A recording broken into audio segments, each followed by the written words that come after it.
Your life as Ivan the Terrible begins in the summer of 1530, in a palace chamber overlooking the Moskva River. You are the long-awaited heir of Vasily III, Grand Prince of Moscow, and your birth is celebrated across the realm. Your father has ruled for nearly 30 years, but his health is failing and his enemies are watching. In November 1533, your father dies, and at 3 years old you become Grand Prince of Muscovy in name. But the great noble families of Russia, the boyars, smell power in the air, and you're a child they can use. The Glinskys, the Shuiskys, the Belskys, all of them want to rule through you, and all of them want each other dead. Your mother, Elena Glinskaya, takes the regency, but she is a foreigner to most of the boyars, and they despise her. You will write later that your own servants stole your food, and that you and your younger brother Yuri often went hungry. At night you hear footsteps in the corridors, and you learn to sleep with one eye open. When you are 8, your mother dies, possibly poisoned, and the boyars tear the regency apart like dogs with a bone. For the next 8 years, you are technically the Tsar and practically a hostage in your own palace. You teach yourself to read by candlelight, hiding in corners with borrowed books, and you swallow the chronicles of saints and conquerors. Factions of boyars arrest, exile, and execute each other in your name while you watch in silence from your chair. You learn very young that mercy is a weakness, that the men who raised you would not hesitate to kill you, and that you must never show fear. By the time you are 16, you are no longer the boy who flinched in the corner. On January 16th, 1547, you are crowned in the Cathedral of the Annunciation as the first Russian ruler to take the title Tsar, the Slavic form of Caesar. It is a deliberate echo of the Roman emperors, and from this day, you are no longer a prince among princes. You are God's anointed on earth. You surround yourself with young reform-minded men, Sylvester, the fiery priest, and Alexei Adashev, the warrior bureaucrat. Together you issue a new law code, the Sedebnik of 1550, and create the Zemstvos, local councils that answer to the throne, not to the boyars. For the first few years of your reign, you are beloved, young, energetic, pious, and visibly trying to limit the boyar abuse the people have hated for generations. Then, in the summer of 1547, a great fire sweeps through Moscow, and 2/3 of the city burns in a single night. People, already half-starved, blame the Glinskys for the fire, and a mob storms the Kremlin itself, killing one of your uncles before your eyes. You stand at the window, frozen, watching your own people try to tear the palace down, and you learn another lesson.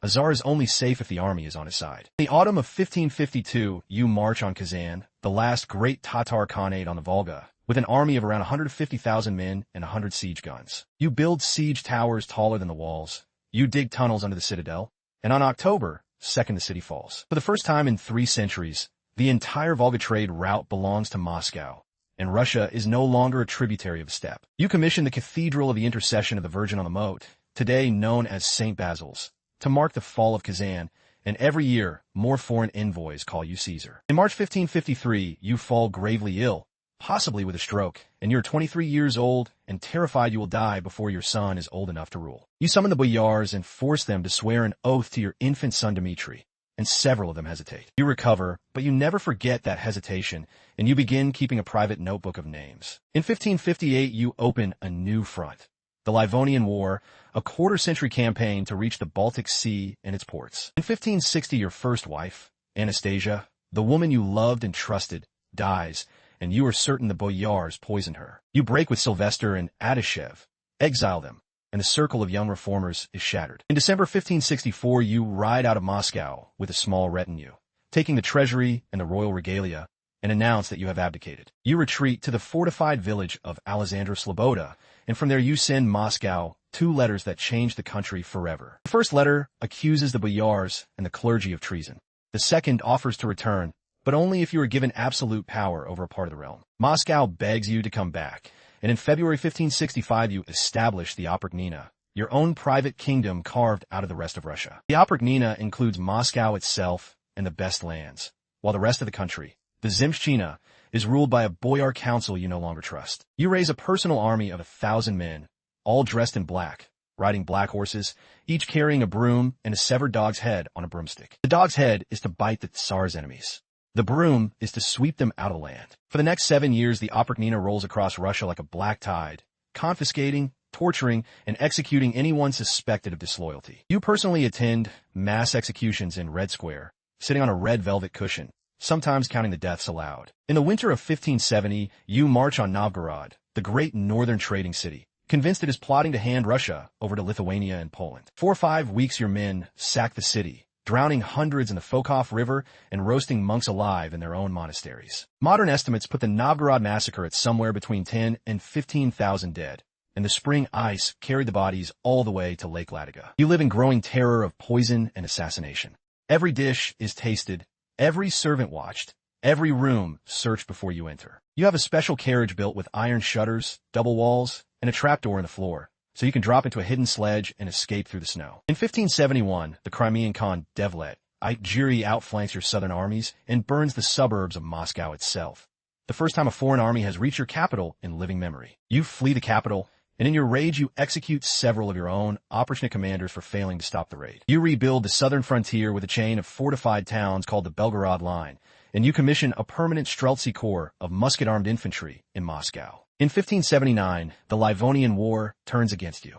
The Polish-Lithuanian king Stefan Batory retakes Polotsk and pushes deep into your western lands. 25 years of war, and the Baltic ports you wanted are still out of reach, your treasury empty, your best commanders dead. In 1582, you sign a humiliating 10-year truce with Batory, ceding almost everything you fought for in Livonia. You return to your fortress palace at Alexandrov Sloboda, more isolated than ever, and you spend hours each day praying and reading scripture. You begin writing long letters to foreign princes, demanding they recognize you as a sovereign equal and a fellow Christian monarch. Your health is breaking.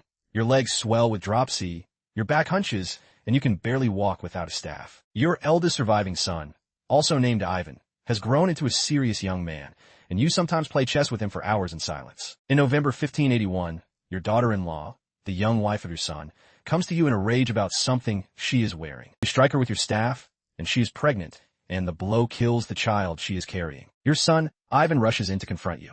He accuses you of murder.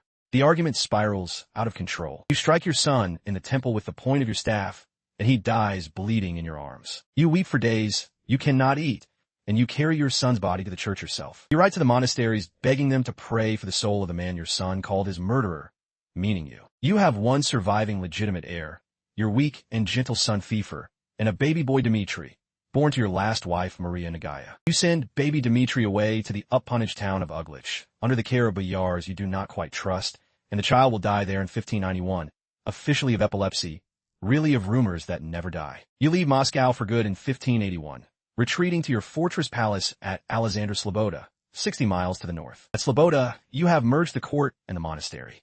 200 chosen men live like monks, praying 8 hours a day, then riding out to enforce your will. From here you write furious letters to foreign princes, demanding they call you emperor, and you write the Andre of the epistles, a long book of self-justification. In that book you defend your right to rule absolutely, compare yourself to Caesar and to the biblical kings, and curse the boyars who betrayed you. You keep a court jester named Fifer Kalachev, who tells you the truth everyone else is too afraid to say. The jester openly calls you a sinner in front of the court, and instead of having him killed, you laugh. You sponsor the first Russian printing press in Moscow, and you fund the printing of the Apostle and other church books, against the wishes of scribes who used to copy them by hand. In your last years, you lead a successful campaign into Siberia, pushing Russian frontier out across the Urals and adding a whole new continent of tribute. In the winter of 1584, you summon a monk named Fifer of Simonov Monastery, and you ask him to beg God to forgive you. The monk refuses. He says that for the blood you have spilled, only God can decide,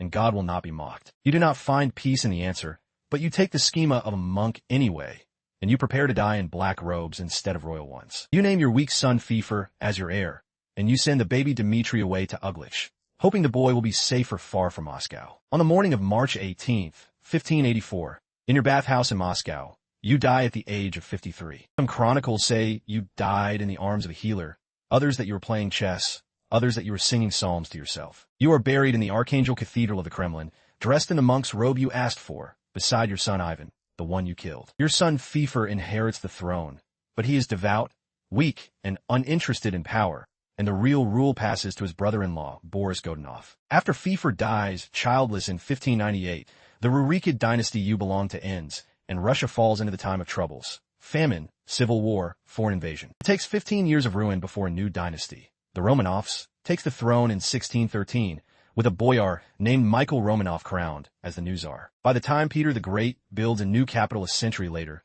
the Russia you left behind is a continental empire, the largest in the world. In 1963, the Soviet government exhumes your bones from the Archangel Cathedral to study them, and the remains show high levels of mercury from the medicines your doctors poured into you. The forensic reconstruction built from your skull shows a tall, slender man with a long, narrow head. But the Soviet scientists also order the bones broken and scattered, so that no shrine could ever be made of the tyrant. You are remembered in two halves in Russia: the unifier, the conqueror, the man who tripled the realm, and the butcher of Novgorod, the killer of his own son. Peter the Great studies your reign as a blueprint for absolute power.